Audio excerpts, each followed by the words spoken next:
Yeah.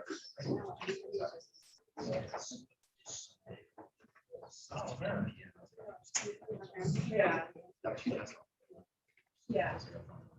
No.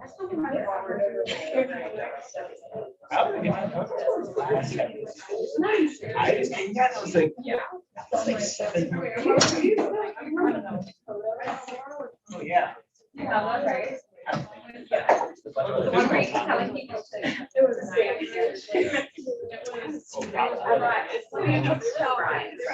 I love it. That's so good. No, that was a great time. And I felt so bad. Because I was like training for 6 people. It's like I started. I mean, I should.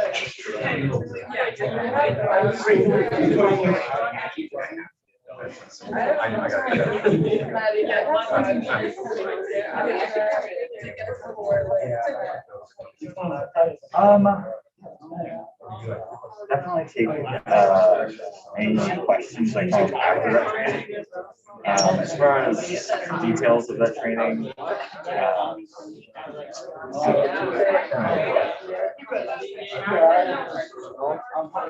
no. Oh, sorry.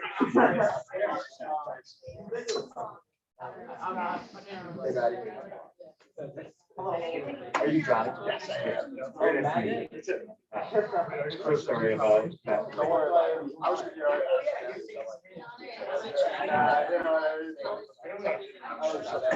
yeah, what are we gonna do here? Roll call and that's why I was there out here. We'll have a friend of mine. Oh, I'm sorry. How are you excited? Yeah, I'm excited. All right. It should be a pretty cool. Okay, cool. All right, pull up a chair. There's space. I'm gonna make sure you sit next to me. Okay. There's definitely. Yeah, take it from the end. Hell yeah. Oh, let's go.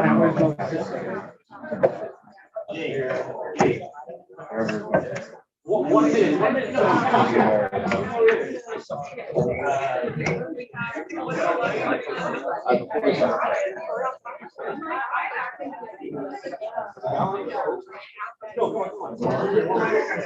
This is John.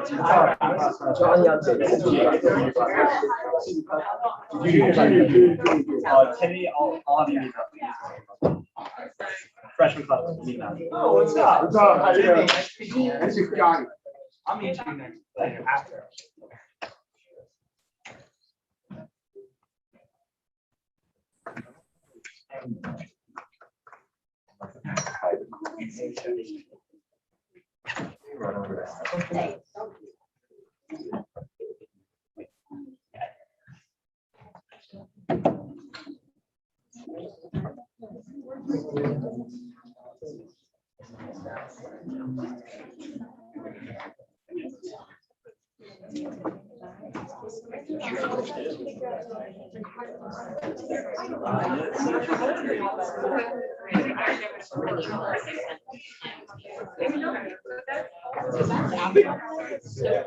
I did not expect it to be so big.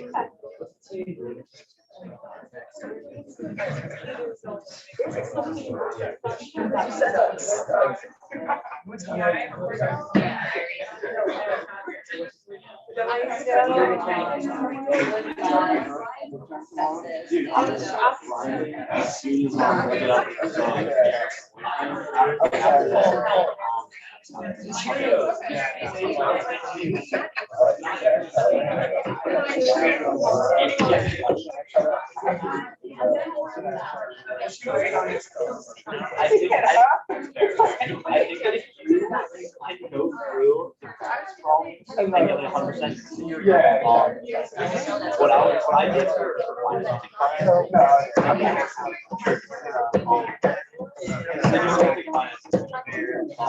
he assigned practice. So I went to the practice. It is his birthday. I went to not today. So like the practice It's today. Class like this was identically what. It's 2 hours. Just anything, don't like guess any questions, just like don't kind of.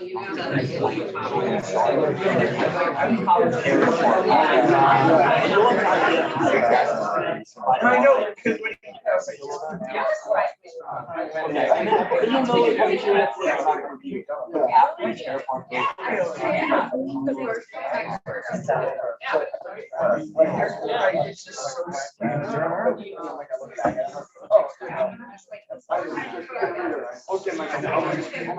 Yeah, no, don't do it. That's what, you know, it makes it.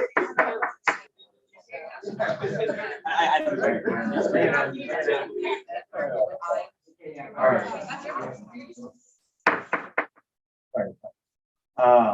So we will get into it. We'll begin as every meeting with a prayer in the name of the Father and the Son and the Holy Spirit. I wanted to pray in a special way for Arlington today. And so I found a prayer that I actually prayed after the shooting of Marjorie Stoneman Douglas High School with my high school to bring us and center us for this meeting. So, Almighty God, we come before you once again after a mass shooting. I'm sad, God.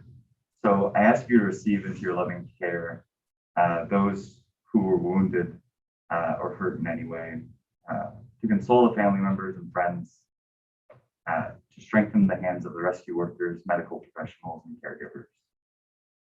I'm tired, God.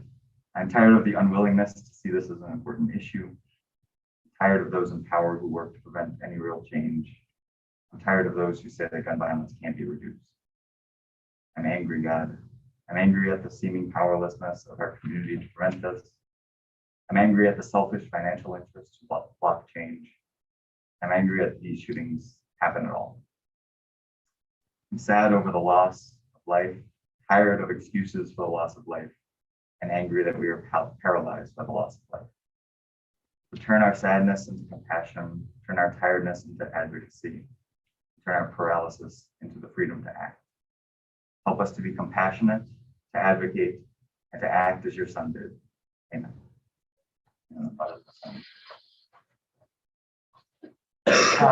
We'll begin roll call. Our roll call question this week is: what fictional team is the best team of all time? The Space Jam team from the original Space Jam. Sparks Moody. Madeline Smith. I have to go with the East High Wildcats basketball team. Daniel Spermer one. The Gladiators from Kicking and Screaming. Jake Woods. The Greek demigods in the Lost Olympian series. Nolan Lyon. Here, and I'm also taking the Toon Squad. Miranda Close. Colin Ray. Here, the Ducks from the Mighty Ducks. Christian Cologne. Here, AFC. Patrick Galligan. The Twin Tropics. Annika Barron. I'll go with Harry Potter, Ron, and Hermione. Ella Middleman. I'll go with Harry Potter too. McLean Flo. Here, I'm gonna go with the Average Joes. Maddie Means.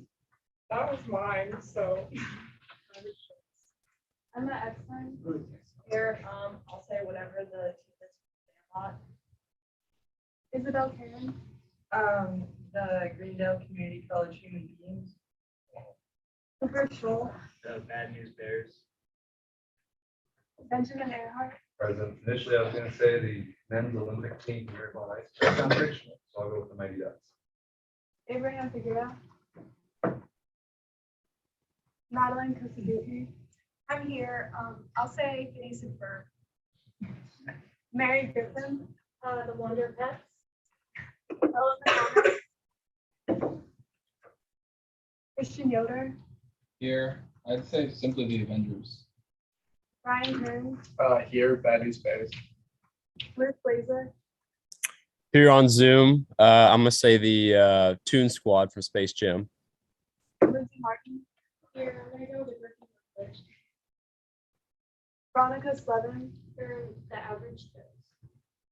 Elizabeth Gonzalez. Here, and also the Michael Jacquard. Here, the Giants from the Little Giants. Zachary Cortez, Here, I'm gonna go with the Hickory High Huskers. Will Kennedy, The Elyria High School men's soccer team from She's the Man. Don Bailey, They had another vote for the team squad. Ava Downey, Mary DeVoe, Also. James Burnett, I'll go with the Powerpuff Girls. Donnie DeLuca, Here, I'm gonna have to go with the Average Joes. Paul Fuller, We go with whatever team Bobby Boucher was giving water to. Jake Yeah. Lowry, I'm gonna go with the Proletariat.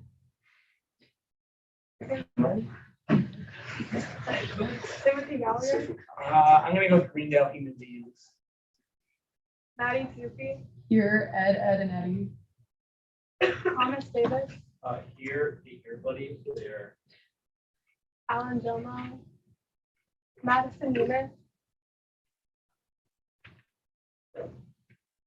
Elise Basin, Mina Sullivan, The whatever team from South Park that was fighting for Xbox.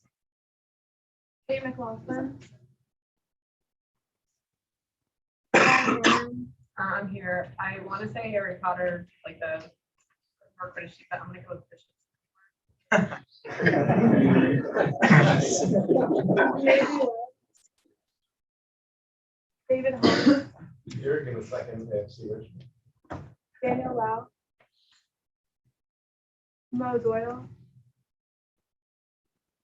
Oh, proxy, that's me. Okay. I say the Mud Dogs. Actually, that's a good call. Great. Moving on, are there any changes to the minutes from last week that you want noted? Hearing none. The minutes are approved. Moving into executive announcements. First of all, you can notice that plenty of people are absent tonight. So this is my invitation of a motion to just consolidate my power, make sure we're all on the same page here. You can start calling me Supreme Chancellor now, whenever you're comfortable. But on a more serious note, once again, I want to remind you about Green Dot. I promised you a compliance form this week. Unfortunately, there was some miscommunication about who was doing which compliance. So I tentatively promise you one next week. But in all seriousness, make sure you're getting trained. I believe Ryan Hall. Is it Ryan Hall or is it Farley Hall? Farley. Great. Coordination, right, Great. Sorry? Also, Great. but it's in Farley. Go Farley team. So we can have more, you can maybe announce that at the end of the meeting to get in the loop for those who have not yet been Green Dot trained. As a reminder, if you're not Green Dot trained by January 1st, you'll be deemed non-compliant and sent to the Ethics Commission. Yada, yada, yada. No one wants to do that. Also, Race Relations Week. So I gave you all the events last Wednesday up to today. So I wanted to take some time to finish out the Race Relations Week announcements. So tomorrow at 6 p.m., there will be a conversation on art and empowerment at the Snite Museum of Art. To sort of take in the art that is there and explore the themes of power and liberation, specifically Kevin Beasley's work. So again, that's 6 p.m. tomorrow at Snite. At 8 p.m. tomorrow evening, oh wait, no, that's not Race Relations Week, sorry. On Friday, there's a triple threat. At 3 p.m., there's a race and immigration resource fair at Como, followed by another conversation on art and empowerment at the Snite at 4 o'clock. And then at 5 o'clock, Stub will be showing Between the World and Me in D-Bar. I'm not sure the room on that film, but if you're around there at the right time, I imagine you'll be able to find it. So that is the rest, wrapping up the Race Relations Week. If you have any questions on those, feel free to raise them now, or you can talk to me afterwards. Fantastic. Madison also wanted to put in a quick plug.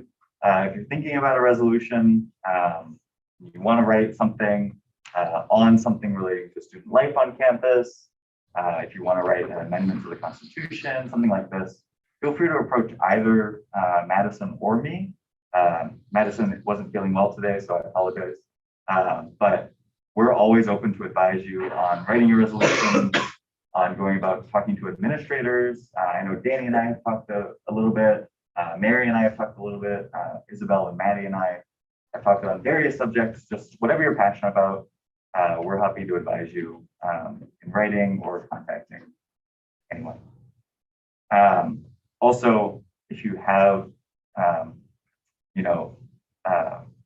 if there's enough interest in a resolution workshop, we can even spend time in a meeting with Madison going over how to write a resolution and stuff like that. So all that is good.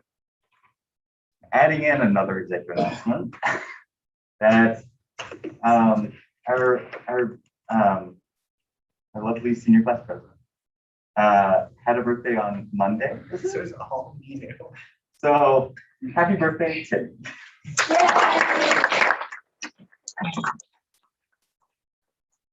Much as I'm sure you would all like to hear my singing voice, I think we'll abstain of singing the happy birthday. Okay, now we come to general orders, and I have the distinct privilege of letting you know that our MSPS trainer unfortunately had to reschedule. So our training will not be happening today. I love you all very deeply and thank you for coming out. But in lieu of our training, I thought we could open up discussion, if there is a motion, either on the change to transfer and gateway housing, which is very important, a change that we over at student government very much do not support. But if any of you would like to talk about it more, or I know there was some discussion about parietals happening, especially morning parietals. There's a motion to start a conversation on that. Either way, our general orders today will be very informal discussion. Good. Is there a motion?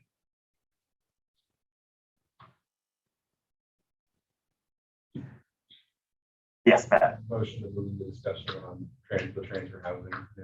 Great. Is there a second? All those in favor of moving into discussion on the issue? All opposed? And abstaining? Fantastic. Floor is open. Yes. Could you give a general overview of what is happening for some of us that don't know? Yeah, so let me see if I can find the observer report.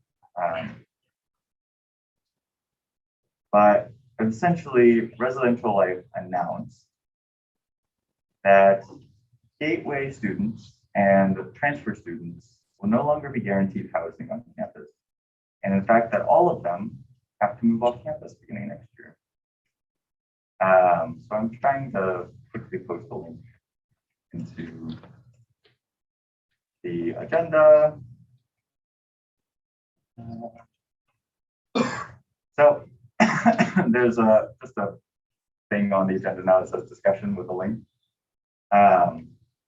Linking again to that article on the matter. But yes, Residential Life has announced that no transfers and no gateways will be living on campus in dorms next year. Yes. No, you go. Does that include the people that are already there? Or No. just no new? It's my understanding, Ben, you might be able to check me on Yeah, it. so we talked about this in CL at Campus Life Council yesterday.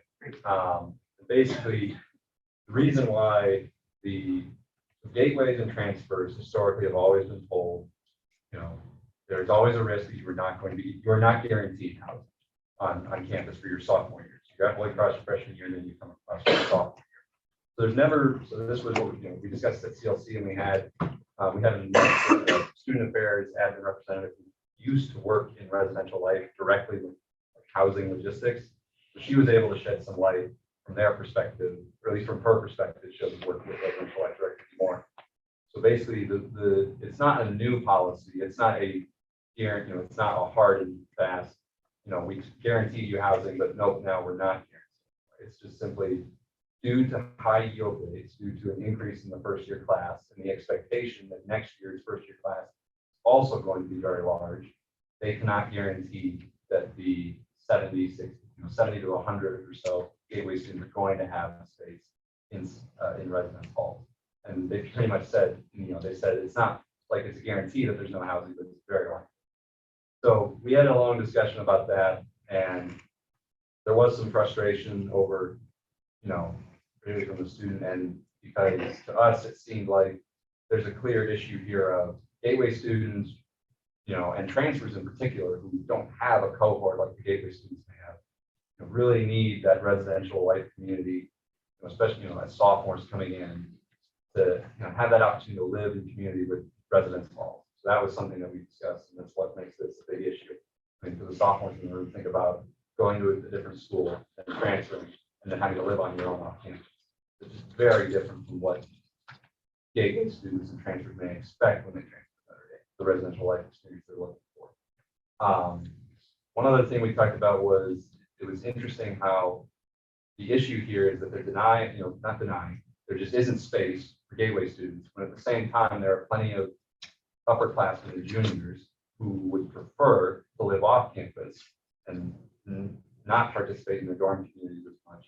So, and I think this is mentioned in the Observer article, if I'm not mistaken. There was just kind of, the idea was floated of what if there was a lottery for juniors who want to move off campus to open up space for the gateway students and transfer students who want to live off campus. Now, that led us to get into discussions about the 6th semester housing policy, and quickly we realized, I basically at that point, it was getting a bit circular. So ultimately, we did discuss this. I know Alan mentioned at some point, Dave, that you all were going to contact, correct me if I'm wrong on this, Heather Cozy Russell, and I forget the name of the other, the guy who's the yes, he's basically the logistic, he's the head of that, like the logistics guy for it.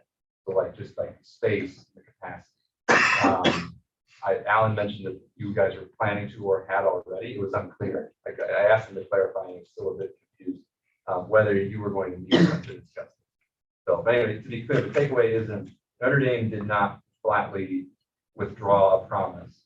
Just there was always an unlikelihood that there's always a likelihood that it wouldn't get housing. Now it's almost certainly guaranteed.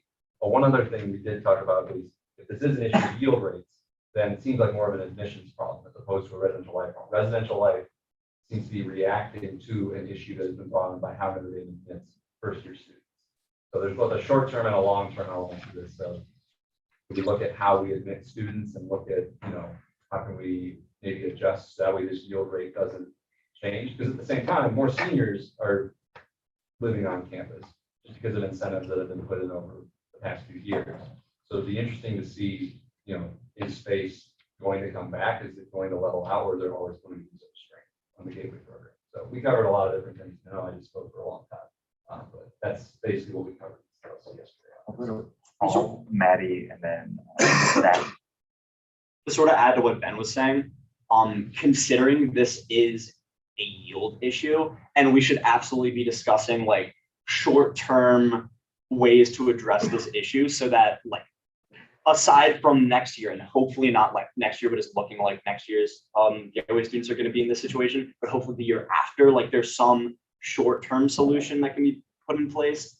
But considering that this at its root is an admissions issue, that's something that even more so than just like maybe housing is really distant from like the realm of student government and like what we can like have a lot of sway in. So I think like we should really be like make our voices heard here, because I think like admissions is a significantly more difficult battle for us than a housing issue, is my take. And I think because of like the issue that's in place right now, they're totally thinking about that. And I'm sure they're totally thinking about like, I think the number that was thrown out was we're 15% acceptance rate this year. It was 22% acceptance rate for gateway, and there were 60 gateway students. You don't want to decrease the number of gateway students coming in, because then you're severing the relationship with that school. And so you're going to have to look at like possibly making Notre Dame more difficult to get into, and that's just so beyond like our realm. Well, first starting off, I'm a former gateway student, and Luke's on Zoom, he can probably attest to this, that the entire gateway community is really, really upset by this decision. And a lot of people said that like they probably wouldn't have even chosen to do the gateway program had they known coming into freshman year that they wouldn't get housing. So this is obviously a really big issue and something that we want to see fixed so that way this doesn't actually happen and a bunch of gateway students aren't stranded living off campus their sophomore year. I have a question for anyone who was at that TLC meeting.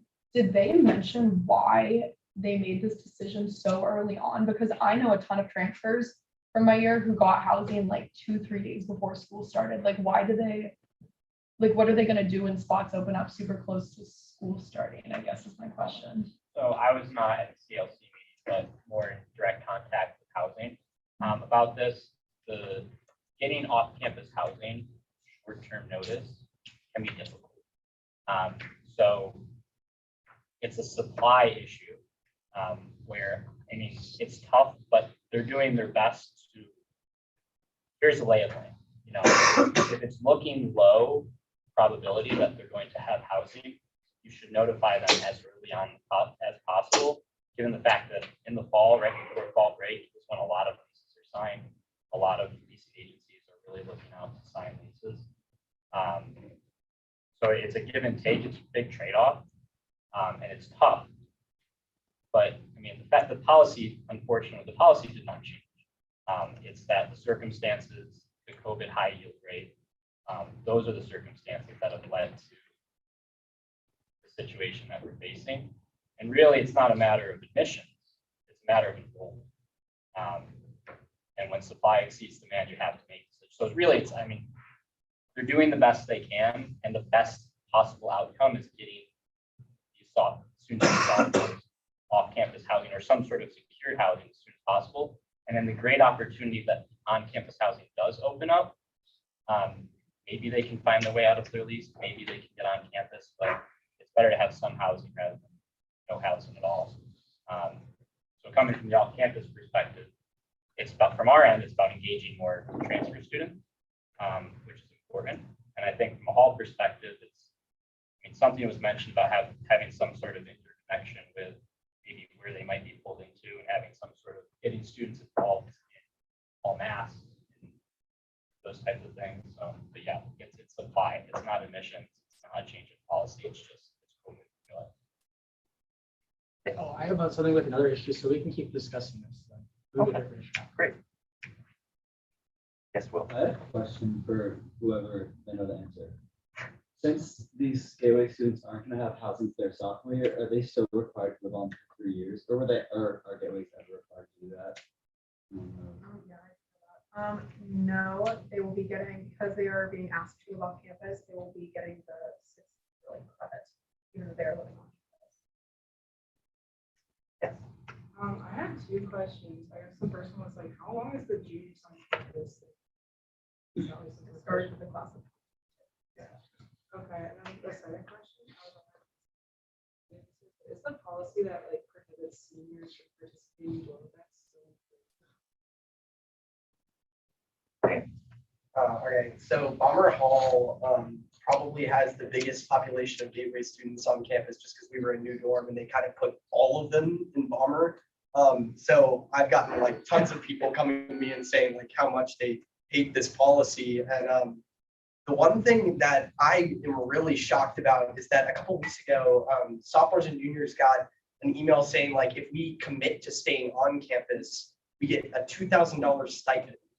And we're not letting these other kids from another school, like who are coming in live here, like I feel like that's just ridiculous. So I don't know.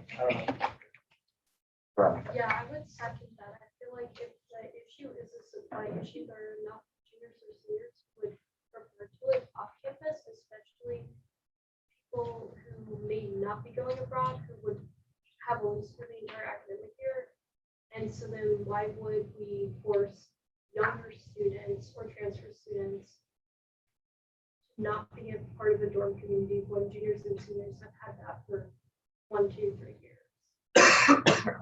I was also just going to echo something that Ben said when he was talking, which is the idea like there could be a lottery for juniors, like to get the opportunity to move off campus. And I think like given how unpopular the 6th semester on campus living decision was, that like that lottery like slots would fill up really quick. And like you can then like prioritize like these students who like, because like we use our residential housing system as like one of the biggest features of the school, right? Like it replaces like the need for Greek life, like it replaces like certain clubs, like it is like where you meet people, like how you meet people the best, like the friends that you're gonna have like for the rest of your life, like from Notre Dame.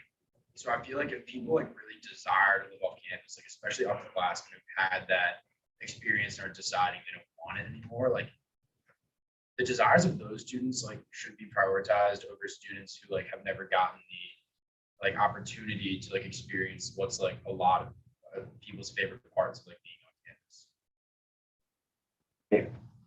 So in terms of solutions, Notre Dame sometimes has solutions, for example, because of COVID, housing people who are going to be abroad, and Fisher graduate residences is the temporary solution that's been used this year and last year as well. I believe Fisher graduate residence isn't planning to be used at the moment for those purposes next year. And I wonder if anybody has information as to why that couldn't be a potential temporary solution.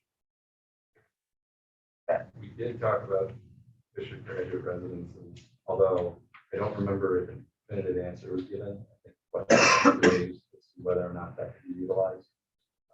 So I might need to double check on that. One thing I do want to add on Thomas made me think of this, I forgot to mention. One thing that rectors were discussing, and the one thing that the administrative representative who sits on CLC confirmed is that there is a program, I'm blanking on the name, but there is a program that they have utilized in the past to try and connect transfer students and gateway students who are living off campus.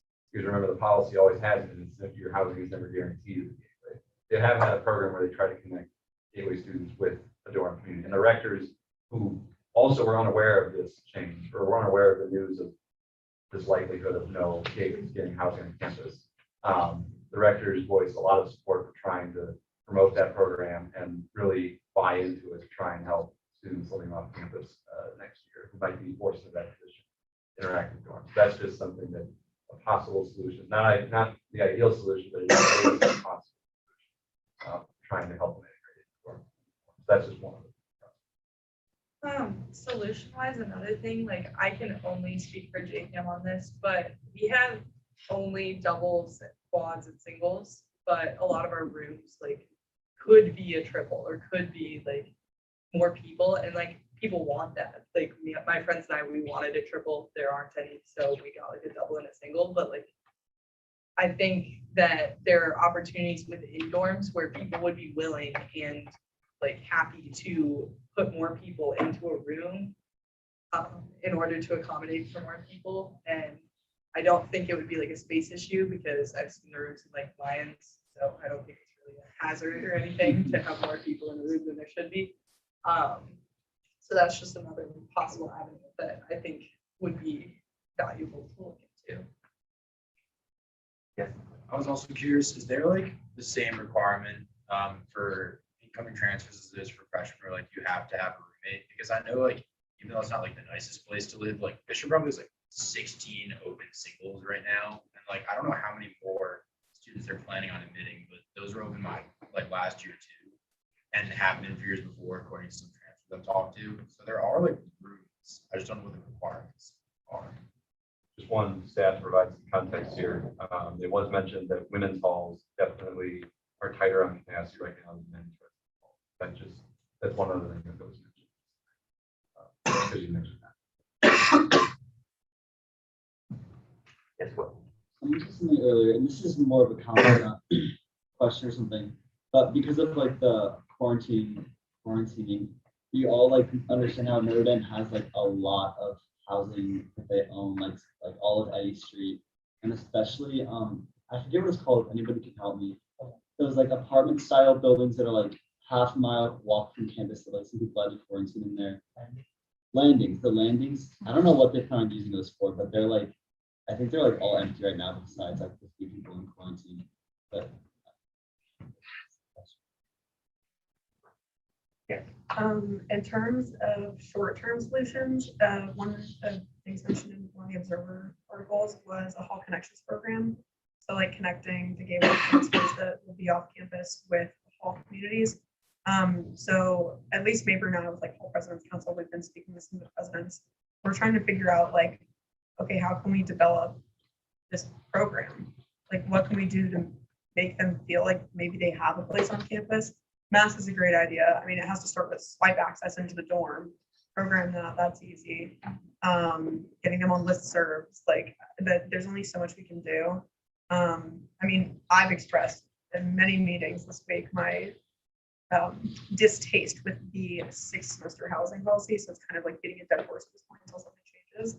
So we're just focusing on short term. So if anyone has any recommendations, something that you know, could help the gateway transfers, that would be awesome. We're kind of spinning on wheels. That Hall Connections program is what I was blanking on.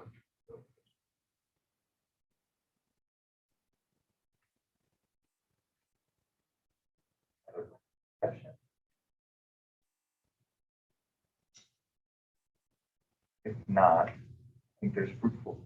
Wait, so I forget if you answered this. I'm sorry, but did you ever confirm? Are you going to be meeting with residential rights to discuss this issue? Yeah, we, they're famously hard to schedule. So we're trying to get on the calendar now. We're looking at the week of fall break right now. If not, we have a meeting then with Father Jerry, and we'll be talking to them extensively about it. Yes. Just like some things I think to ask about during this session, it's like, how will these students be like able to get to campus? Because like if they don't have a card, they can't buy a card. Like, would the university provide transport? Funding wise, like if you're going to be on scholarship that covers your housing, would that be able to help you out with housing off campus? Would there be any like support for like, financially any of that stuff? Thank you.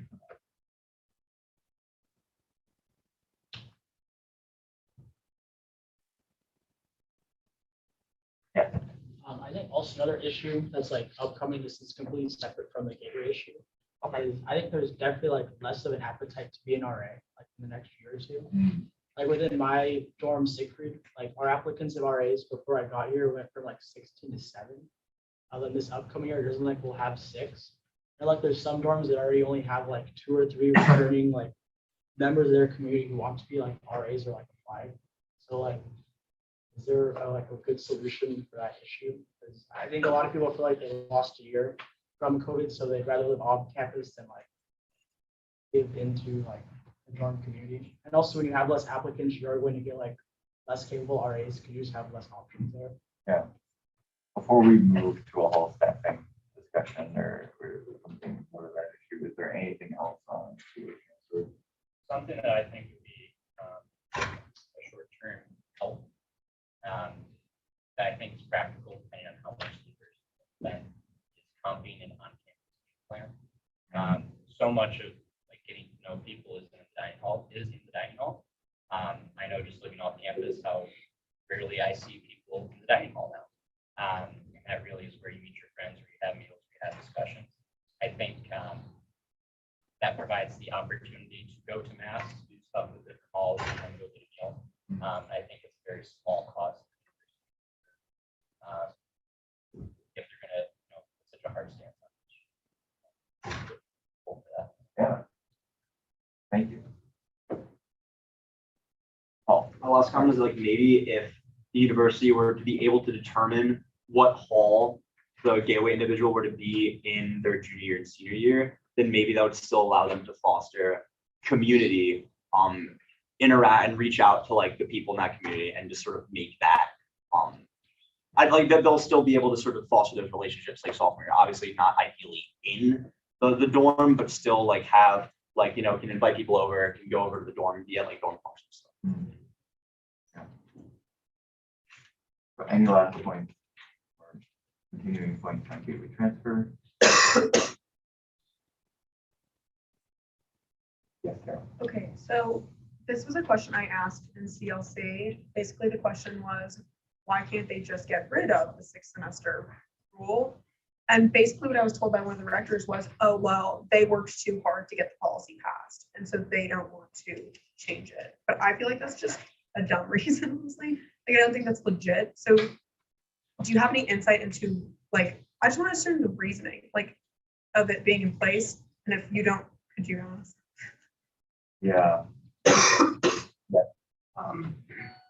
I wasn't around when they instituted the 6th semester policy, but I still had a meeting with Ms. Life about the senior incentive credit, and the methodology behind both are kind of the same. So much of the dorm life of Notre Dame comes from all of the classes being in the dorm hall. There aren't like freshman dorms, sophomore dorms, and fraternity dorms like in other public or state schools, and they're trying to reinforce that. So the reason the senior credit exists to live on campus is to have more upper class leadership that can work with lower classes, because if there was a dorm full of just all sophomores, that's not what the university wants. And that was the original reason, I think, for the 6th semester living policy. And so with this trying to like preserve space for upperclassmen to stay on campus, the university wants more upperclassmen being on campus, because then the like dorm communities are more like diversified and spread out than just having a bunch of freshmen in the dorm, or a bunch of people that have never been in the dorm hall community to learn from. So a lot of that like reservation of space comes from that. And then I'm not sure, I don't know why they made the decision about transfers and the Holy Cross students, but they're trying to maintain that spread of seniors and freshmen in each dorm, because they believe that that is like the reason that the dorm life is so strong here at Notre Dame, and all of their like fundamental decisions after that come from that. So like 1% of juniors move off campus for this role. Yeah. Those figure I heard in the Senate, closer to 80% of the seniors were off. And only gets 35%. But if you're being forced to stay on as a junior and you're planning on moving off anyway, how likely are you to be involved in the hall community and hall council? Like, you're not likely at all. In fact, you'd probably be resentful.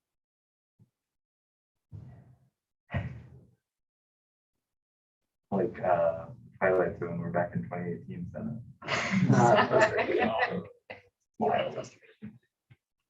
Yes. Maybe just like from the administration perspective, they kind of know that like it's a very short, like the cycle's 4 years. And so if it's been around for 4 years, it could have been around forever. And so, by the time that like we didn't know that the 6 month thing was new. 6 semesters, not 6 months. Sorry. That shows you how much sleep I got in this exam week. Sorry. But I'm kind of assuming like they fought really hard for that, like they were saying, and given like maybe they give it 3-4 years, everyone kind of forgets, and then it's not even a point of discussion for it. It's probably they're probably just going to try to wait it out. They certainly have. Any other points? Gateway,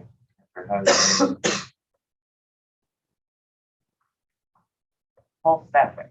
Oh, well. Say one thing.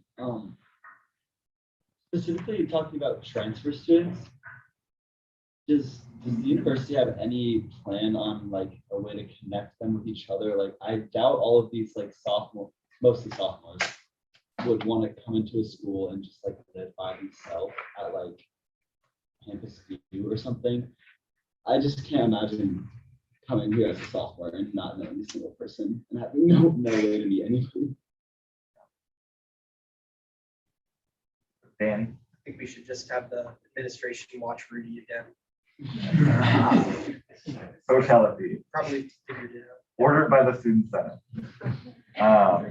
I believe there's transfer student orientation. And that is during welcome week. I'm sorry, Lizzie. I just have a clarifying. So this rule will affect like next year's transfers. Yeah. Okay. So do we think that would affect like the transfer rates? I definitely think it would. Like, I was a transfer student in the spring, like last spring, and I wasn't guaranteed housing, but I got lucky and I did get housing.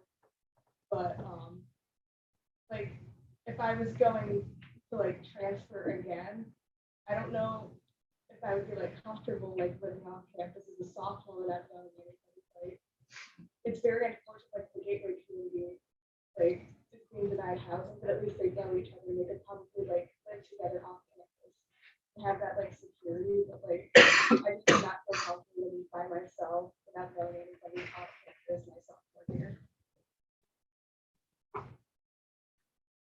I think to Will's point that like having a transfer student orientation does little, considering that that would be happening the week before classes start, and they would have to determine their housing plans long before that. So I think it, like at that point, they need stuff in place. Yeah, so some sort of pre-matriculation, community building along the lines of Gateway's whole year to build community. Yeah, like maybe moving, like giving them like a second orientation, like I don't know if it'd be possible. I mean, I feel like it's not really possible to do that before they would have to make housing arrangements, just like given the timing, like I was saying, but how far in advance they're, by the time they make a decision to like transfer here, they're gonna be behind in getting that.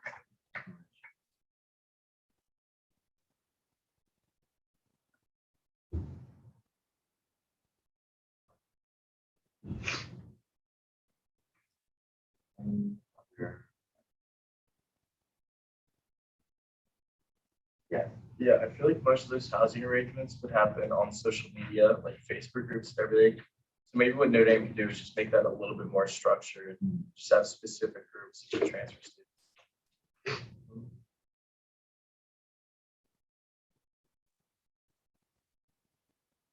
I also think there's a lot of concern. I was talking to one of the chairs of the student life committee. He's a transfer student from Mississippi State. What he was saying is like he didn't hear on his transfer application until late June. And like as someone who's looking to live off campus as a senior, like already starting that process as a sophomore, like it would be really, really hard to start in July for an August start to find housing. So I also think the university has to think about like transfers from other schools, not just Holy Cross, because like the Gateway kids, like at least they know they're coming here right now and they can start looking. Like these other kids won't have the opportunity to start until July, and they're gonna end up like possibly with bad housing, like and even like maybe even worse circumstances. So I think that that's something they definitely have to think about. Yes, and no. Yes, so I was just thinking, because transfer students currently, right, they only have like the transfer orientation at the moment. I think the international student programming is a really great job of not only having international student orientation, but the community, they have international student mentors that keep in contact with like a small cohort of international students. So it's like building a community within that community.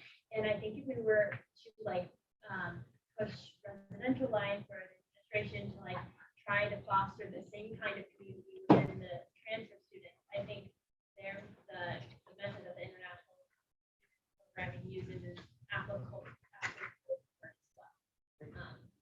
Mentorship. Yeah, that's thank you for that. I think sort of along McLean's point, it would be worth asking the administration if the same communication will be extended to transfer students and if they expect it to be the same situation in the future. You know what I mean? Or did I get that? I think what he's referring to would be like transfer students coming from schools that are not. Oh, is that what you're talking about? Well, I was just kind of noting the difference, like they're informing the Holy Cross kids now, but this is also being applied to kids coming from other schools. From other schools now, who may have not even applied yet. Yeah, exactly. That's what I'm saying. Like they're gonna have to, you can't notify people who haven't applied yet, but like when they do, is it gonna be the same situation for them? Okay.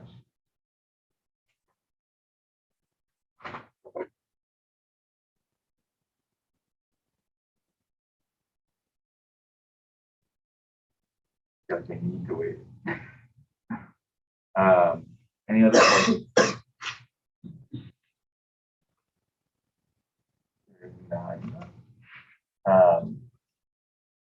Are there discussion points on hall staffing issues or other dorms that you've noticed seeing issues with staffing?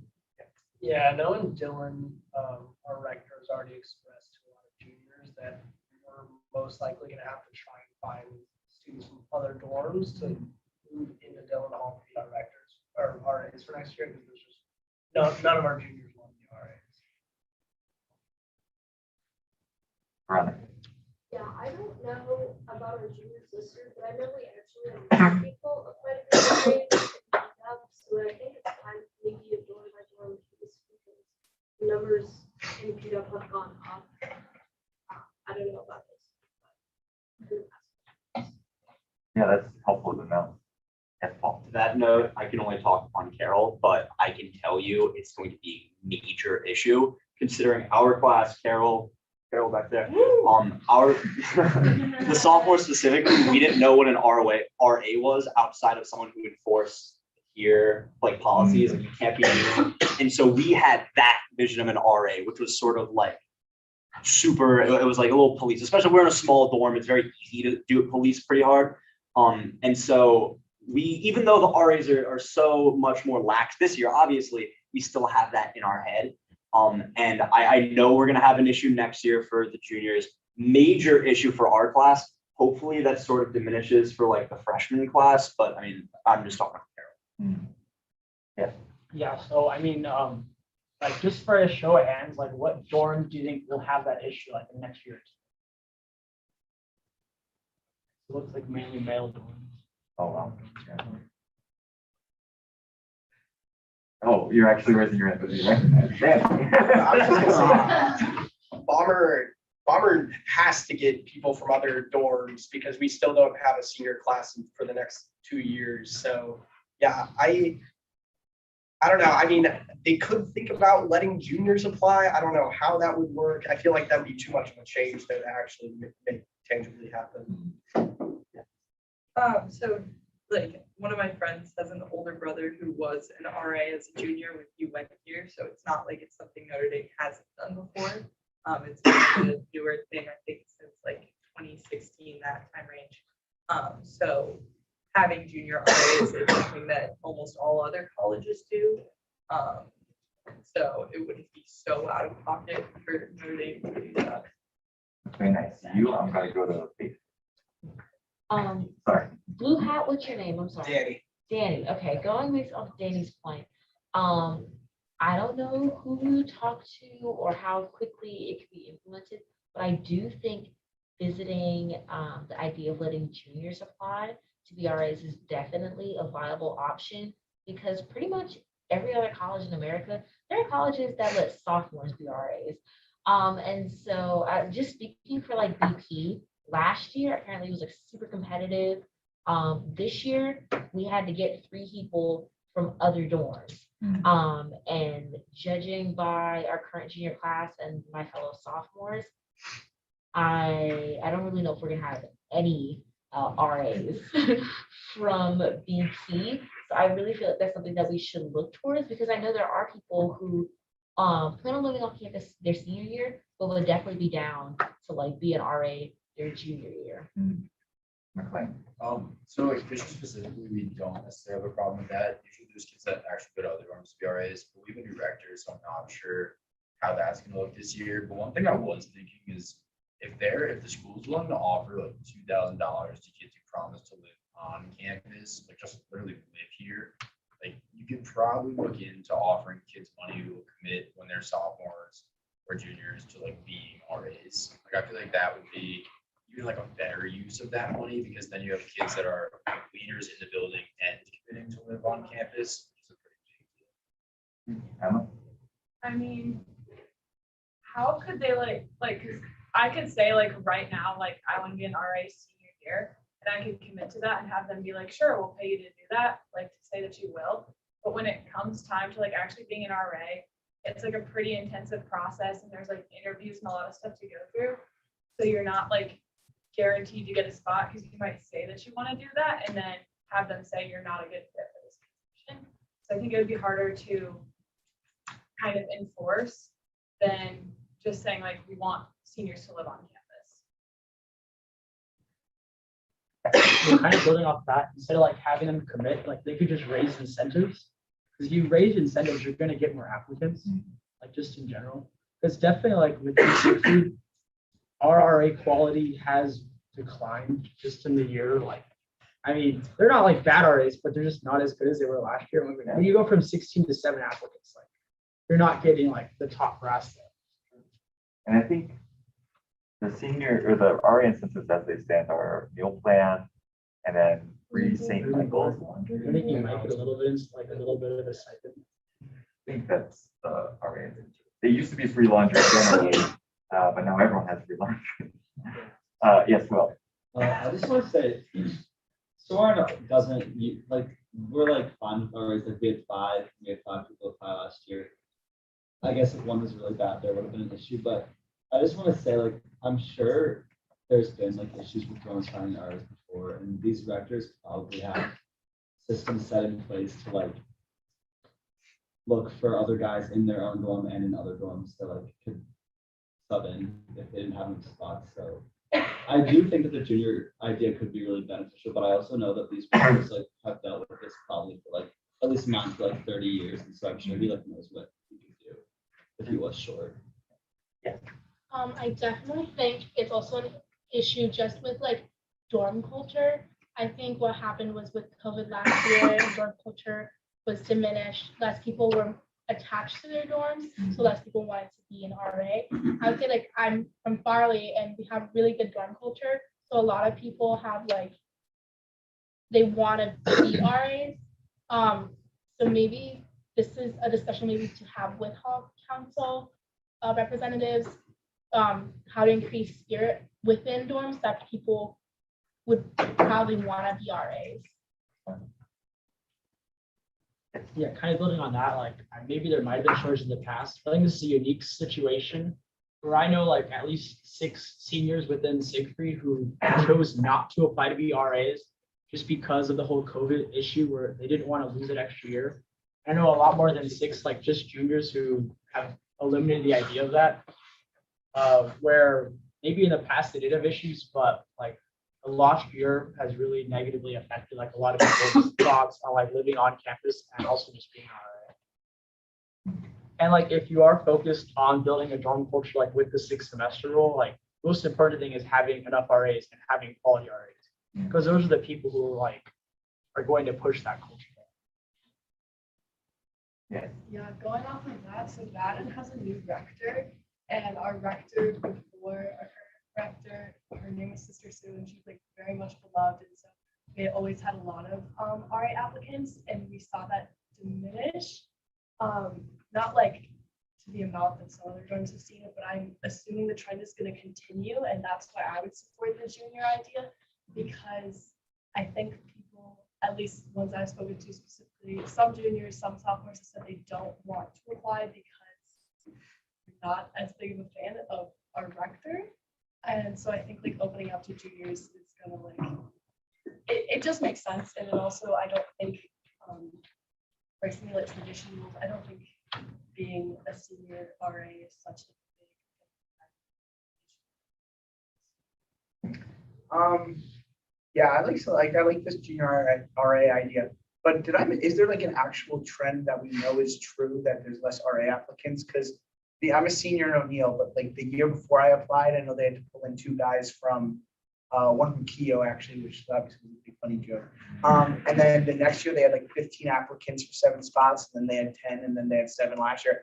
Like I think numbers just kind of jump around. Like I don't know, like maybe I don't know. Well, I mean, just like 1 year trend of like, oh, this dorm had less applicants.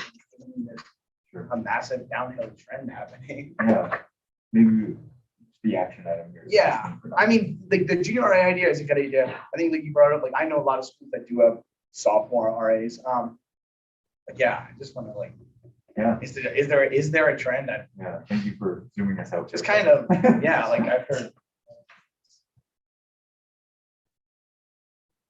Yes. Well, yeah, like as an underclassman, I think there's definitely a trend because I mean, I know people who have told me like they did want to be RAs, but because of COVID, they don't anymore.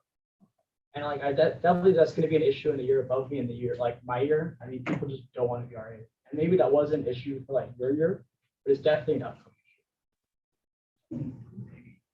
I mean, O'Neill has like 90 kids in my class and 7 of them applied. Like most people don't want to be RAs. I don't know. Yeah, but I mean, I do think the trend is going to continue only because the COVID impact on the current junior class applying are going to be seniors now applying to be RAs. The sophomore class having that very like negative image of RAs because of last year.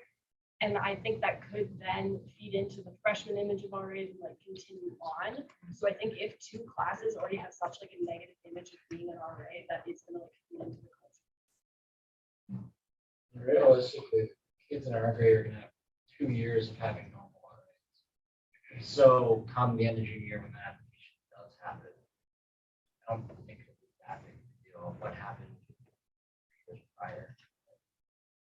Shouldn't impact it that much.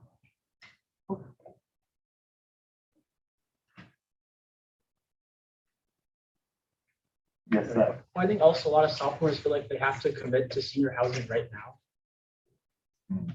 Like definitely like a lot of people are like, oh, we need to do the 16-man right now. Where like they kind of already made their mind set where I would agree, like at the end of the day, if you give it time, like people will like come around with the idea of being RA more. But if you're like already committing as a freshman or sophomore, like people think they have to commit right now, like senior housing won't be available. It will be, I don't know.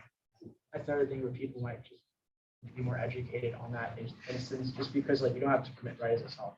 I think we've identified. Oh, solid. Just to be clear, senior housing will be available. People will do that to worry you. No, I know, that's my point. Yeah, no, like people like, they're like, we need to plan out. It's like, no, you don't. Yeah. Share with everyone, especially sophomores. Don't fall for predatory as a group. Kind of like the game theory. Just be conscious of that. Foundry will always have rooms to move into in like a month at very short notice. So you can always be conscious of who you're signing a lease with. I was going to be an RA. I moved off campus as a product of the group that I built. So that in mind. Yes. Also, like the Foundry is like very plentiful, but it's plentiful for a reason because it's like super expensive, and a lot of people on this campus can't afford that. It's like the immediate ones that people want to get are like the best, bang for your buck, like best housing, the smallest price, and like after that, you're kind of like settling, and you don't end up settling for something that's like way more expensive than what you initially started. Yeah, I'm a junior, and one of my friends is now living with someone she's not. That's an awkward situation. Like also, like we still haven't found housing, we're gonna be fine. Like a lot of juniors haven't found housing, or if they did, they probably might not be friends anymore. Like it is better just to wait anyways, because your friendships will. Let's go venturing off the beaten path. I think we've identified a good action step in requisitioning ResLife to see if their applications have indeed gone down.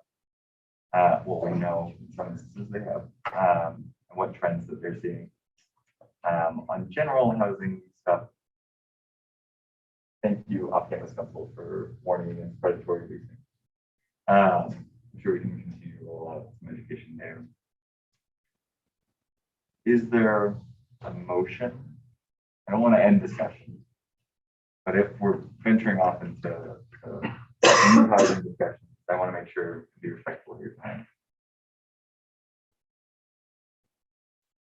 Yes. Motion to end housing discussion. Is there a second? All those in favor? All opposed? And abstaining? Great. So we're now in new business. As you can see, I don't have any. We've talked a few areas here tonight about resolutions, or from which resolutions can be written. Please write resolutions. If you need help writing a resolution, I'm here. But yeah, new business is now the MSPS training. We hope it's happening next week, but I will get it worked out. Sorry about that again for everyone, but thank you all for a fantastic discussion. Are there any announcements? Yes. Why is always having its marathon on October 9th? Support, all the proceeds go to the Southwest.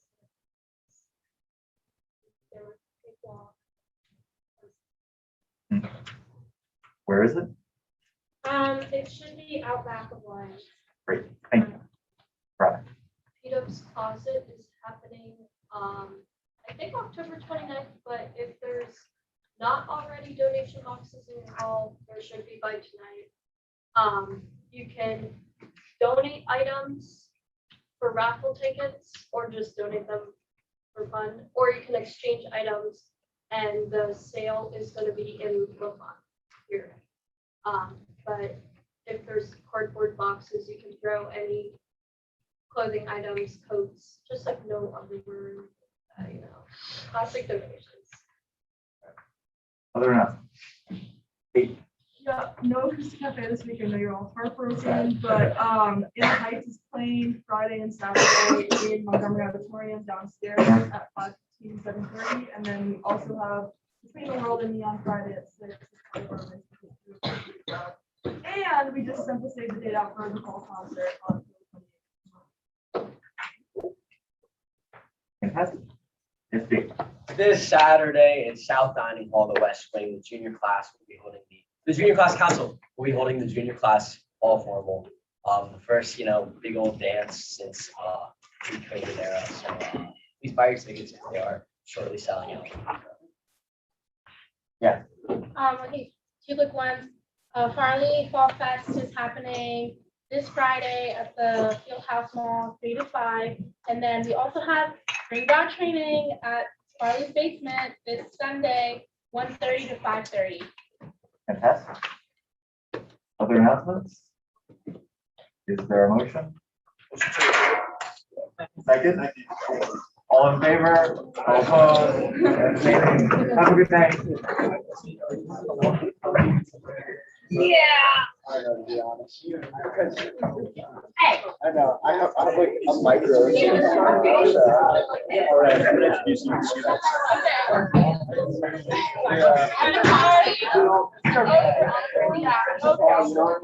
Yeah. I had a person. I actually have no idea. Are you on daily? Your mind right now.